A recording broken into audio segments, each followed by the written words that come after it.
कथा को कितना ग्रहण करते हैं, कितना लेते हैं, आप कितना अपनी जिंदगी में उतारते हैं।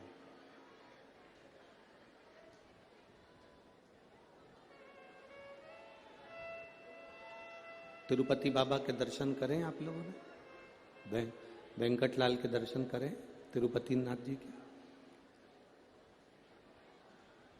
धक्के खाते खाते खाते खाते लोग धर्म के धक्के में लगते हैं, चाहे पैसे की लाइन में लगते हैं, लगते लगते लोग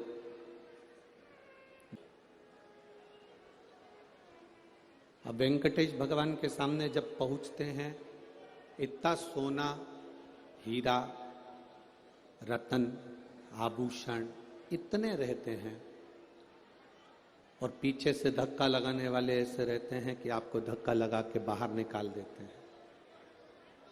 जो पहली बार गया होता है उसको ठीक से दर्शन भी नहीं हो पाते। बोलो सही है कि गलत है? सही से दर्शन नहीं हो पाते। धक्का लगा, बाहर निकल गए।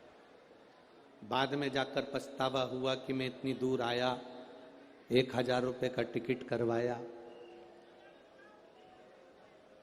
और 1000 का टिकट करवाने के बाद भी मुझे सही से दर्शन नहीं हुए, तो क्या मैं केवल होटल में सोने के लिए, खाने के लिए आया?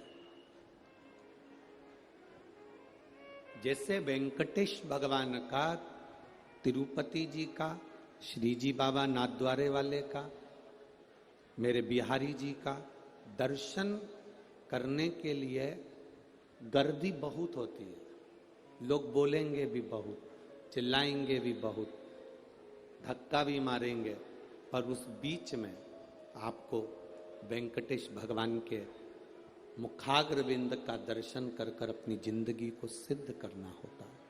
उसी तरह 5वें दिन की आपके मन को बाबा से लगाना पड़ेगा।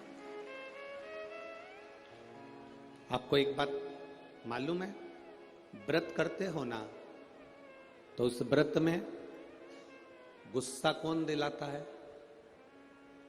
उस व्रत में मुख से गाली कौन निकलवाता है? तुम्हारे व्रत को तोड़ने का प्रयास कौन करता है? तुम्हारे व्रत को खंडित करने का प्रयास कौन करता है?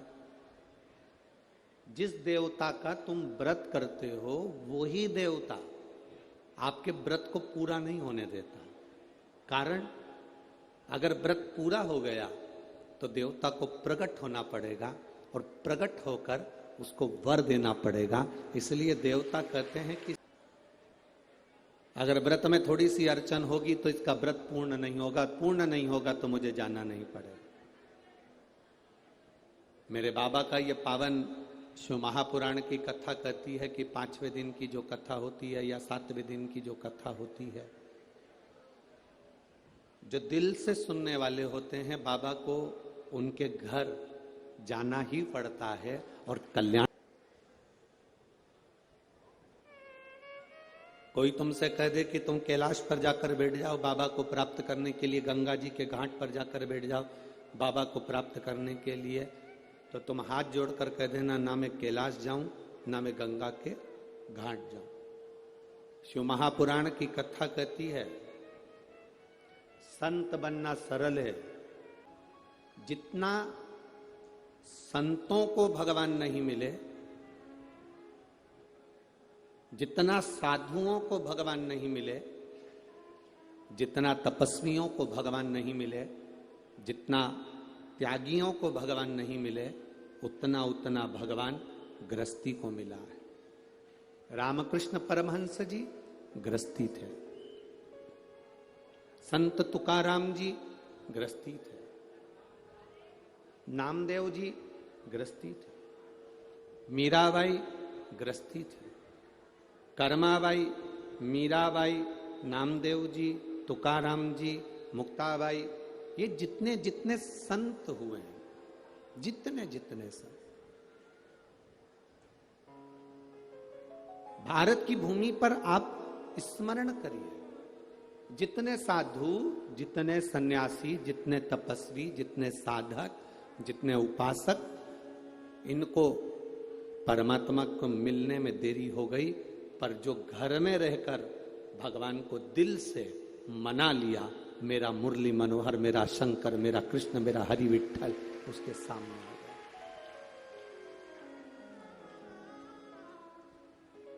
संत तुकाराम जी की धर्म पत्नी कितना क्लेश करती थी, फिर भी शिव जी की, ठाकुर जी की भक्ति तुकाराम जी करते थे।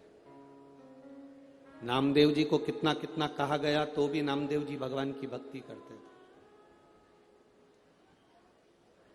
किसी ने तुकाराम जी से कहा, तुम्हारी पत्नी इतनी गुस्सा करने वाली मिली, इतना अपशब्द बोलने वाली मिली, आपको दुख नहीं होता?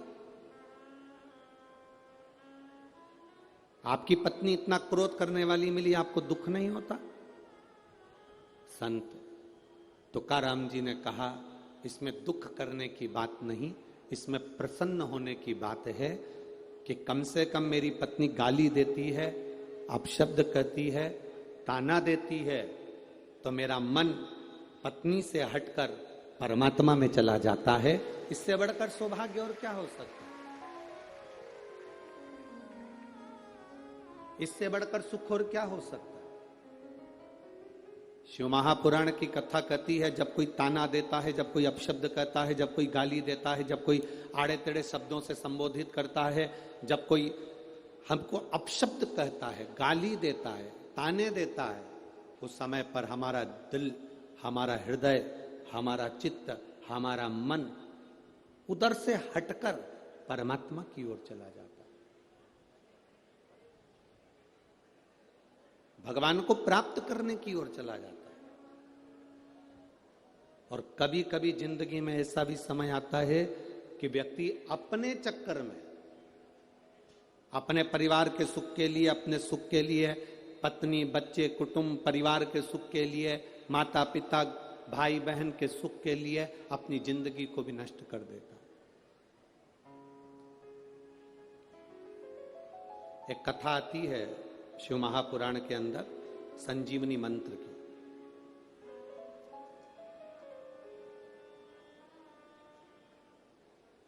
संजीवनी मंत्र क्या?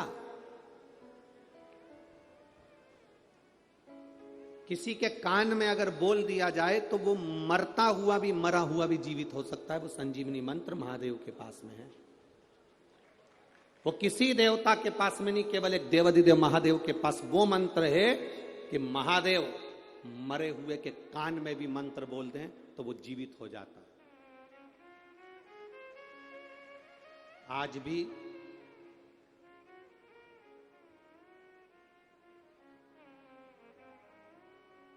हिमाचल प्रदेश में एक शिवजी का मंदिर है।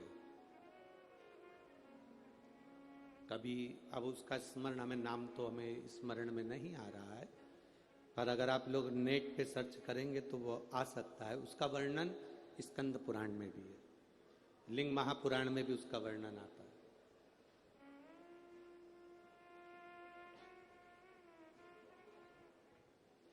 उसका वर्णन आता है लिंग पुराण के अंदर, उसका वर्णन आता है स्कंद पुराण के अंदर।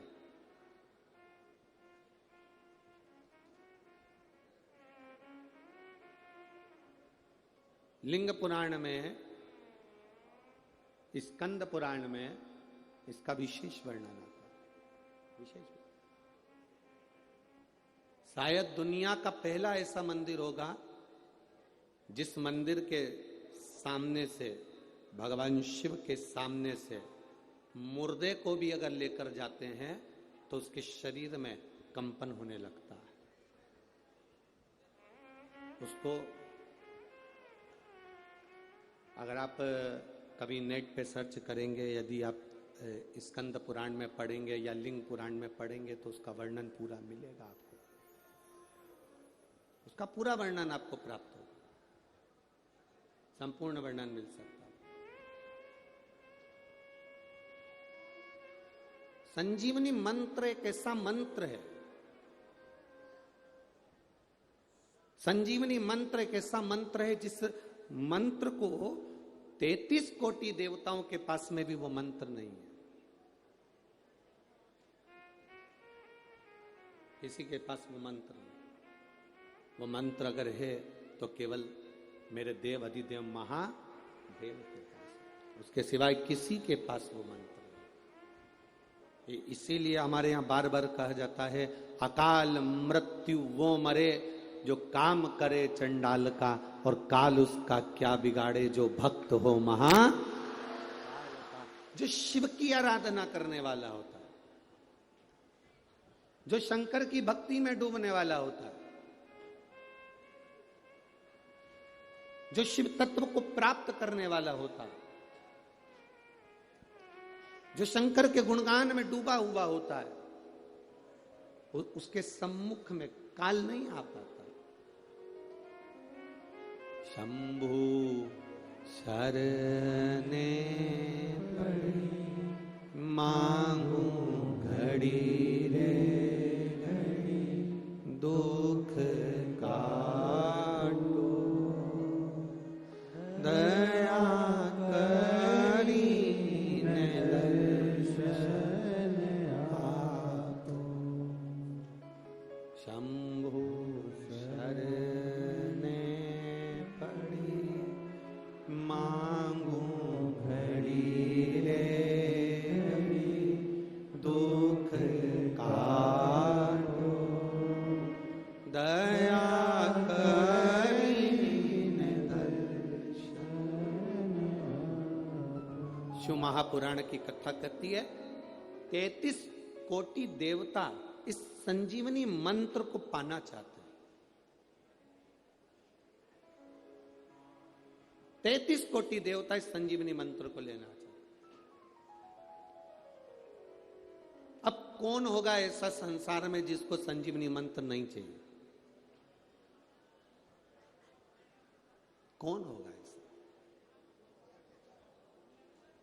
देखिए, शिव महापुराण का पंचाक्षर मंत्र नमः शिवाय, षडाक्षर मंत्र ओम नमः शिवाय, शिव महापुराण का श्री शिवाय नमस्तुभ्यम, शिव महापुराण का महामृत्युंजय मंत्र,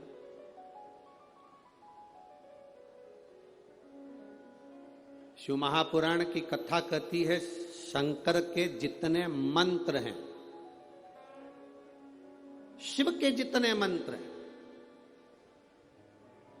ये सारे मंत्र संजीवनी का काम करते हैं और व्यक्ति की जिंदगी की उन्नति की ओर इसको लेकर जाते हैं। प्रत्येक शंकर के मंत्र,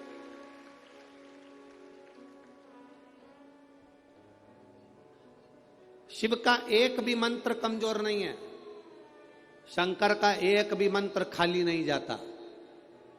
आप अगर श्री शिवाय नमस्तुभ्याम का जाप कर रहे हो, प्रतिदिन आपके मुख से 11 बार 21 बार श्री शिवाय नमस्तुभ्यम मंत्र निकल रहा है, भले काम करते करते निकले। शास्त्र कहता है 1 वर्ष 11 दिन जिसके मुख से 11 बार प्रतिदिन श्री शिवाय नमस्तुभ्यम मंत्र का जाप निकलता है, वो मंत्र सिद्ध हो जाता है और उस मंत्र से वो अपने जीवन को सुखी कर सकता है। 1 वर्ष 11 दिन इस मंत्र के उच्चारण से, और कितनी बार बोलना है? जम के बोलो जरा। मंत्र कोई भी हो, उसका उच्चारण, उसका स्मरण करते करते वो सिद्ध हो जाता है। मंत्र सिद्ध करने के लिए आपको कहीं पहाड़ पर जाने की जरूरत नहीं है। मंत्र को सिद्ध करने के लिए आपको किसी नदी के तट पर जाने की जरूरत नहीं है। मंत्र को सिद्ध करने के लिए केवल निर्मल मन सो मोहि पावा, मोहि छल छिद्र कपट ना भावा। निर्मल मन से, निर्मल चित्त से, निर्मल हृदय से, शुद्ध भाव से आप जब परमात्मा को पुकारोगे, परमात्मा आपके सामने।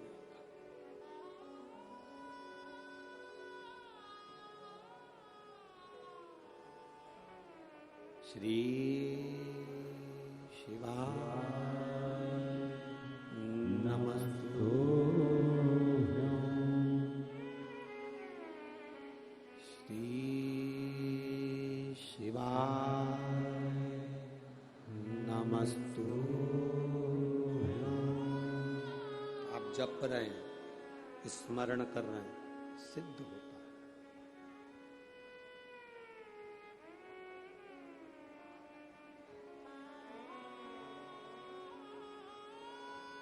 एक तथा